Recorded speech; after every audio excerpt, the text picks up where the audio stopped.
Doctors, they're calling this hidden epidemic. Okay, doctor. One of the things that we did during this summer, it was a very difficult summer because we didn't know whether we were going to open, we didn't know whether we were going to close. As you know, if you've been here before, we don't have exactly the greatest equipment in the world. We have blackboards, a lot of places have whiteboards. We don't have computers, we have a DVD player. So our method of doing things is quite a bit different. And it was difficult to come up with a plan and a solution as to what we were going to do. But we did come up with a solution, and that's one of the reasons why we asked you to come here, so you can see what that's about, so you know that we have taken into account all of the things necessary so that all of us who bring our children here will be safe and secure no matter what. So the first thing I wanted to talk about was this monster thing over here. That's a pressurized 150-pound pressure disinfectant machine. That's what cleans the rooms, the chairs, the floors, the walls, everything in this building. So we do that after every session. Now, you'll hear Peter is going to give you a presentation now which gives you the particulars of how we're going to do things and what we're going to do. But without that, I was not secure that I could possibly clean the place adequately. With that, I'm a lot more confident because I know I can control the flow of people in and out, when they're going to be here, when they should be here, when they shouldn't be here. And that's what's necessary to control our environment today. So we've done a lot of homework on it, and we've done the best that we can. And now Peter is going to give you a further explanation of exactly what we're going to do. Peter? All right, let me just get the PowerPoint up and we'll get started. Okay. I'll go back to being cameraman.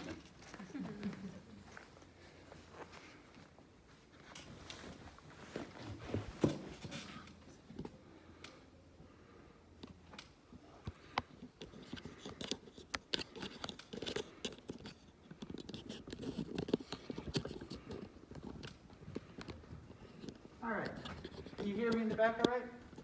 Yes, all right. I'm gonna do my best to project through the mask. We've all been there, it's been one of those years. First, welcome back, and before we even begin anything else, let me just start by saying thank you on behalf of myself, Deacon Sonny, and all the catechists and everybody here. Thank you for trusting us, thank you for coming back. This is gonna be something that we're all gonna go through together. This is something we've never experienced before, any one of us. And we're gonna do everything that we can to make this a safe, productive, and well-rounded learning environment, but we can only do that if we have your help to do so. So, that being said, we have a lot of stuff to go through. I'm gonna try to answer all the questions that you might have in the presentation, but if you could just save the questions to the end, I'll open it up so we can have a question and answer there. All right, so, obviously, I'm sure as you've seen with your own kids in school, there's been a lot of changes. Likewise, we have to have a lot of changes here too. We're gonna have a new drop-off and pickup procedure. We're gonna have a different type of a class format. We're gonna have new schedules for the classes. And after the classes, we're gonna have different things going on in the building as well. Let's start off with the drop-off procedure. It used to be that you used to bring the kids here. They'd come into the main room, they'd have prayer together, and then go back to their classes, and then catechists would take it from there. This year, parents are going to drop the kids off at the east door, which is the far doors down there. Children are going to get their temperature taken and go right to class. So let's go over that. You're going to notice when you pull up here next week or the week after that, depending on which thing you're in, we'll get to that in a minute, there's going to be the cones set up out front in between the curb and the building. That's what these little orange things represent.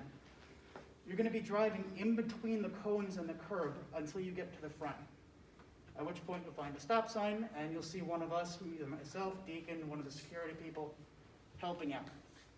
At that point, your child will get out of the car, come in, while you're still at the car at the front of the line there, And we have one of these beautiful hands-free thermometer things that I'm sure you've seen by now. I apologize, I had nothing better to show. We're not gonna shoot the kids with lightning, we're gonna take the temperature. If their temperature's good, which is what we hope, at that point we'll say goodbye, you can drive away, and your kid will continue down to class. The magic number is 100 degrees. We're following what the CDC is saying with that. If it's over 100 degrees, we have no choice but to send your child home.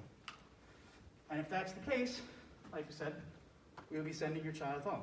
And any other children that might be with you. So if you have one child that's like a 98, another one that's 101, both kids are leaving. This is going to keep repeating until all the kids have been dropped off. And as you can imagine, because we're only doing it one at a time, this is a little bit of a lengthy process. Pickup procedure. That's also going to be changing. So the parents, or we're asking if possible, just one family member from each family come in through these doors. You might have noticed on your way in, there's a lot of tape on the ground, measured out 6 feet apart. You're going to be kind of waiting behind those. We'll allow parents to go down the hallway to pick up their kids and leave. And it's going to look something like this. So you enter these doors, you go down, and then either Deacon Sonny or myself will be waiting at the end of the hallway. At that point, 3 family members at most will be in the hallway over there to pick up their kids. It's going to be a long process, but as you, I'm sure, remember if you've been here before, that's like a small zoo hockey rink in that hallway. A lot of bumping elbows and running each other over. Obviously, with everything going on, we want to avoid contact if possible, and so we made it possible. So we're going to have 3 family members in the hallway at a time.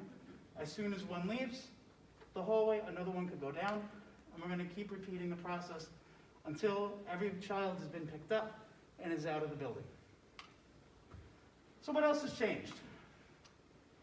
There's going to be no more group prayer because of that at the beginning of class. That being said, we are still encouraging the catechists to hold group prayer in the classes before class starts. We're asking the catechists to arrive no later than 5:15. They're going to go through the same procedure on the way into the building, get their temperature taken. We have hand sanitizer also for the kids and for the catechists to use on the way in. And like I said before, it's a lengthy process to get all the kids into the building. We're going to ask, if possible, if you could start to bring the kids around 5:15 to go to their classes so that the classes can start on time. I understand that the expressway is a crazy place at 5 o'clock, and if you get out of work at 5 o'clock like a lot of us do, getting here by 5:30 is a stretch in itself. If it's possible to get here earlier, we really appreciate that. If any of you are here from Saturday, I don't know if you are, 8:45 instead of 9 o'clock for the same reason. No congregating inside of the room. We don't dislike you. We love it when parents stay. We love it when parents normally come in and sit and join us for classes. We're trying to limit the people in the building. If we could avoid using the room, if we could avoid having people sit by the doors that aren't necessary, we're going to kindly ask you to leave, not because we don't like you, but because we don't want to get people sick. All right, so the classroom seating arrangements are going to be a little bit different this year too. For example, it'll look something like that, or like that, or like that. The classes have already been marked out where the seats will be, and on the table is a big old X. That's where your children's workstations will be. We're asking that they don't expand out of that, but that's going to be something the catechists keep an eye on. What if my child's absent? Well, in years past, it used to be, we'll come next week or come to a different class this week to make up for it. We can't have that this year because of how fragile our arrangements are with the classes. So what's going to happen is either Deacon Sonny or myself will email one of the parents a makeup assignment to do, to then send back to us, and we'll make that present. Just by a show of hands, who got an email tonight, or about tonight, last week sometime, as a reminder that the meeting was happening? Okay, so about half of you. We're going to have to, at some point, get all of your emails, make sure that they're working, because this is how we're going to be doing a lot of communication with you guys this year. Okay, other things. Masks have to be worn. I'm sure that's something you expected. If the masks are taken off, we're gonna have no choice but to have to send the kid home. We can't jeopardize the catechist, we can't jeopardize the other students. It's not fair to them. I know it's difficult. No one likes wearing the mask, especially the younger kids, we get it. But this is the only way that we were told we're able to operate. We have to follow that. Like I said, hand sanitizer will be available. We'll be cleaning with this massive machine. Even after you leave today, we're gonna be spraying down the whole building. Please, please, please, have your kids go to the bathroom before they come here. It's only an hour and 15 minutes. Anytime one kid goes into the bathroom, we have to take out this massive device and spray it down. That's what we were told. It's not gonna be a lot of fun. It's a lot of work. And then you have to let it dry for 7 minutes before the next person could go in. If you could please have the kids go to the bathroom before they come in, that would save a lot of work for us. And that's another way to just help this place stay safer. Now, the biggest change is something that you probably heard on the way in about the A weeks and B weeks. If you haven't spoken to me on the phone yet, or you haven't checked the calendar, then you might not be familiar with it. But this is how it's gonna be. Until we get the okay to merge the classes back to regular, we're gonna go on an A week, B week schedule. So you probably heard that your kid was in an A group or a B group. What this means is that every other week you're gonna have class. So starting next Tuesday will be the A kids classes. The Tuesday after that will be the B kids classes. The reason we're doing that is so that this way they could still get all the knowledge that they're supposed to have in person and still have a safe classroom size. We used to have classes of about 15, 16 kids sometimes. The largest class we have this year is 8, and that's in a double open classroom, which means that the classroom itself only has 4. Some classes might have 6, and that's the maximum for a single classroom that we have this year. The only way to make that possible is if the kids come every other week, though. So what happens is, you come from 5:30 to 6:45, we eliminate the time that we're all together in here doing the prayer, and then what happens is, you're gonna do a double session. So you'll do chapters 1 and 2, and then the following week, in the B week, they'll also do chapters 1 and 2, for example. That, however, does not mean that if you miss class on A week, you can make it up in B week because of how fragile and sensitive our seating arrangements are. I've got it charted out. The classes are really pretty much where I can't accommodate switching back and forth to make up classes. It's just not safe. So, that's what that is. To find the calendar where your kids are for A week and B week and how to follow along with that is simple. If you haven't been there before, it's sfcquorum.org. You go to the left-hand side, you go down to the 4th tab and click Religious Formation, and this whole big calendar pops up right in the middle of the screen. From there, you have an interactive calendar. You can hover your mouse over the words, and it'll pop up and say exactly what it is. Now, unrelated, as a side note, any of the parents that are here that are either new parents or just don't have one, if you could get a copy after speaking to me or Deacon Sonny, I'll give you a copy of the parent handbook. That'd be great. Also, at least one family member from each family needs to attend the Virtues training. Most of you probably have done that, but if you haven't, that's what has to be done. Also, we have some online things coming up. If you notice, you have a third piece of paper that we haven't looked at yet. On the third piece of paper, you will find YouTube, way to find us on YouTube. For example, this meeting that we're having right now will be found on there later. Likewise, all of our masses that we do every week, are, at least the majority of them, will be found on YouTube. You gotta go to the St. Francis Cabrini Church page, subscribe to the page, and then, like I said, for masses and stuff, it takes a couple hours after that, but they'll be uploaded. You can watch church from home. We really encourage it. If you're not coming to Mass in person right now because of all the COVID stuff, we understand it. But please attend online. Join us however you can. That would be really great. Also, Facebook, if you want to watch Mass live. Or the other day we had First Communions. If you wanted to watch the First Communions, Facebook Live. After that, it gets uploaded to YouTube. You go to the St. Francis Cabrini Church page, You could friend us so that you get the notifications when we're going live. You get all the stuff that way. Also, big thing that we're going to be using, especially with the parents, is the Remind app. Anybody have this app on their phone for anything? Yeah, it's pretty big, especially with sports, dance, all that other good stuff. We're going to be using it here. I think we used it a little bit last year, but we're really going to try to be using it a lot this year.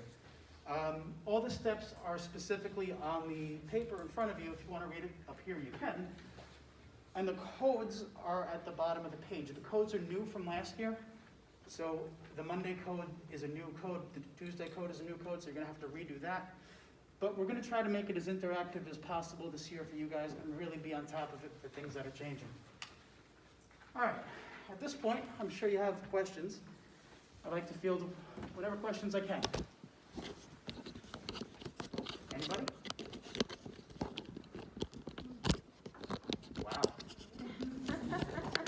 All right, well, you're making my job a little easier. Yes? What about the Confirmation 1, Confirmation 2 classes? Confirmation 1 and Confirmation 2 are going to run pretty much how they've been running in here, except obviously they're not going to be sitting together. There's no tables. It's going to be this exact layout. We're going to space the kids out as much as we possibly can because there's only 20, 30 of them. That's about as many as there are. Is it still going to be like A and B, or? Nope. It's going to be the same schedule that they had. You could check the calendar. Confirmation 1, I believe, starts on Thursday. Confirmation 2 starts next Thursday. Correct. Yep. Anything else? All right. Well, if you have any other questions at the end, I think Deacon Sonny still has some stuff to get to that I haven't talked about, but feel free to talk to myself or Deacon Sonny, or give us a call. Deacon Sonny and I are in the office most days of the week. So, Deacon, back to you. Back to me.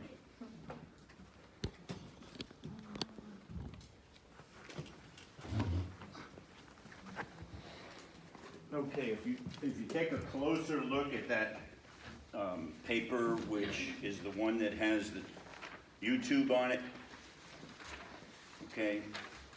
For YouTube, it's St. Francis Cabrini without a dot, and for Facebook, it's Francis Cabrini Church. That's because someone had already loaded St. Francis Cabrini Church as a Facebook page. So we couldn't get exactly the same thing. So if you don't put that exactly in, you won't see us. You'll see something that someone else probably did in the past, but it isn't us actively today as we are. Just wanted to make sure that you knew that. Okay, so we talked about the calendar.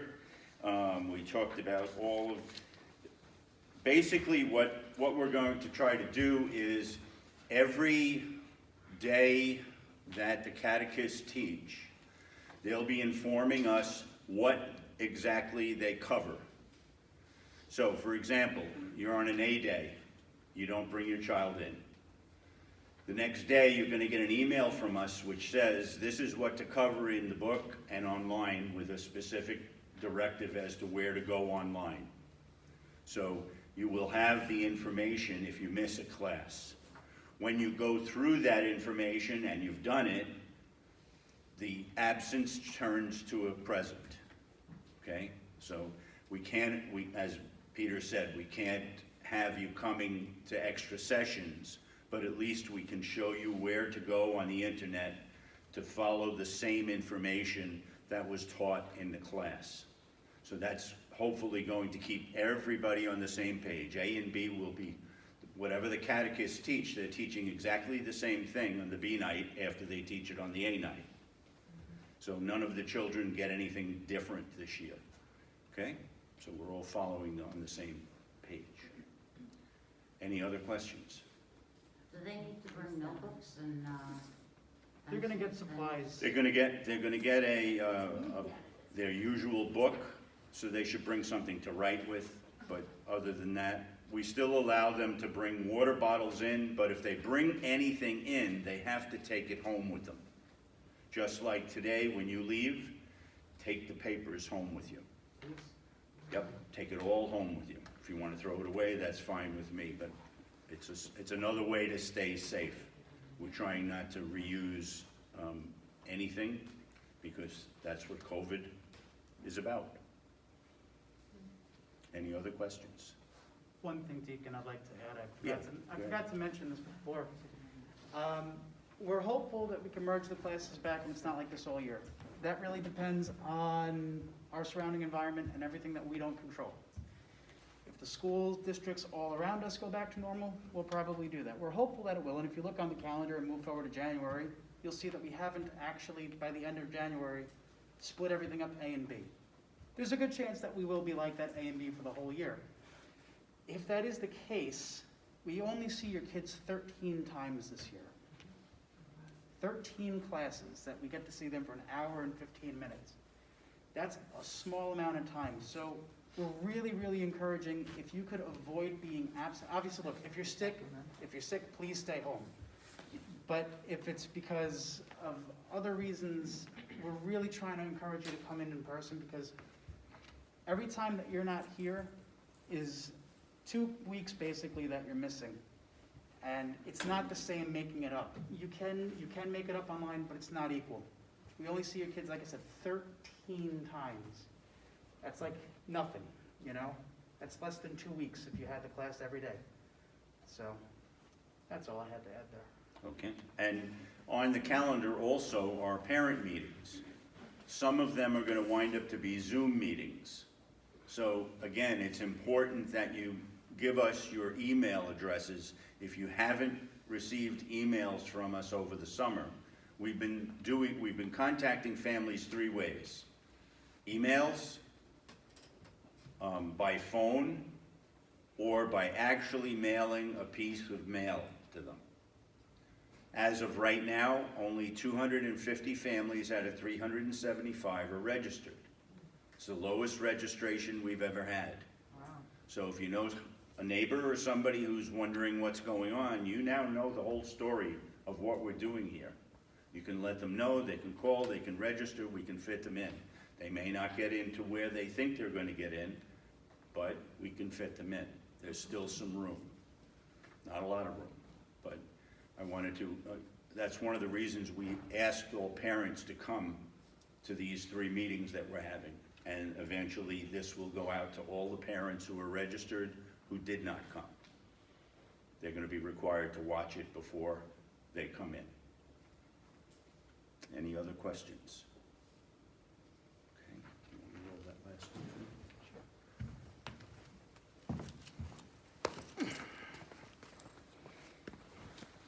Gotta do the advertisement first. You gotta get rid of the ad. Epidemic, one of the most overlooked public health crises. I want to tell you what a difference really looks like. On the way here, I got on a plane. And this girl, and as she got out of the way, her knee dislocated. And she fell into this chair, 3 seats ahead of me. She fell into the seat. And I looked up like, oh gosh, what happened? And I looked up and I was like, oh, that's a girl. I wonder if she's coming to seek, because we're on the plane to Indianapolis.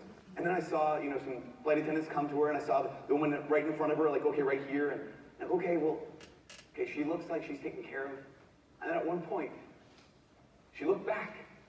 She was in pain, and we caught her eye over my little headrest in front of me. And you guys, I gotta tell you, I was moved.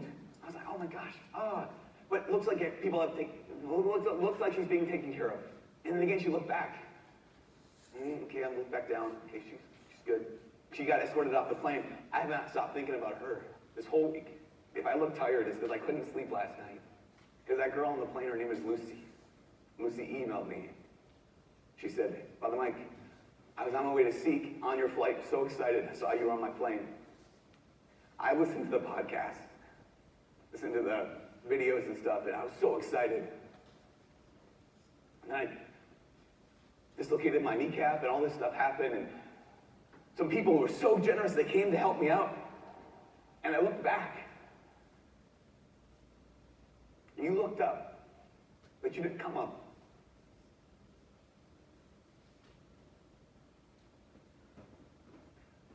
I was looking for my dad.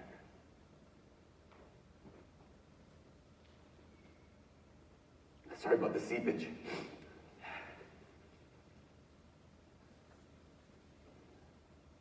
But you didn't move. Gotta tell you guys, it wasn't that I wasn't moved. It's that I didn't move. It wasn't that I didn't care. It's I didn't care enough to act. That's going to happen to every one of us. Even after you've been following Jesus for a long time. Even when people think you're better than you actually are. So what do? Well, you say you're sorry. You ask Jesus for help. You get up. And you try again. You're gonna fail. You're going back to a harsh environment. Your heart and my heart is broken. You're going to fail. What do you do when you fail? You say you're sorry. You ask Jesus for help. You get up. And you try again. Because you're all Lucy. Everyone here is Lucy. She didn't make it. Here, she's alive, she's alive. We lost her. Doctors did their best. You know, I have a friend named Ryan. Ryan graduated from UMD. He was a missionary for a while. And Jesus is the center of Ryan's life. Ryan cares about the Lord. It's the center of his life, his wife's life. And Ryan has a great friend that he grew up with who was also raised Catholic, but doesn't really do much when it comes to the faith. And they play soccer together a couple times a week. And a couple weeks ago, Ryan realized that he doesn't ever talk to this friend about Jesus. It never brings up God around this friend. And it wasn't like he doesn't care about Jesus. It wasn't like he doesn't care about his friend. He just didn't because of indifference. It wasn't that he didn't care. It's that he didn't care enough to say something until a couple weeks ago. He brought it up and he said, hey, to his friend, he said, hey, have you ever noticed that I don't ever talk to you about God? And his friend looked at him and said, yeah, I have noticed that. Now, Ryan didn't talk with his friend about God because he didn't want to be rude, didn't want to impose anything. But his friend was like, you know, the sense I get is that when you don't talk to me about the most important thing in your life, is that I'm not very important in your life. That's indifference. It's not being moved. What it is not moving. Indifference is a big challenge, and it's amazing that Father Mike humbled himself to share an instance where he failed. And I think that's what we have to do as Christians, is be honest with ourselves and see where were we indifferent and how, with God's grace, can we grow. I also want to let you know that this video up here got 25,000 views in one day because so many people liked and shared the video. So thank you in advance for liking and sharing these videos. It really means a lot and helps us share the joy of the faith because it's a pretty dark time right now. And people need joy. They need Christ, the source of all joy. So have a blessed day, and God love you.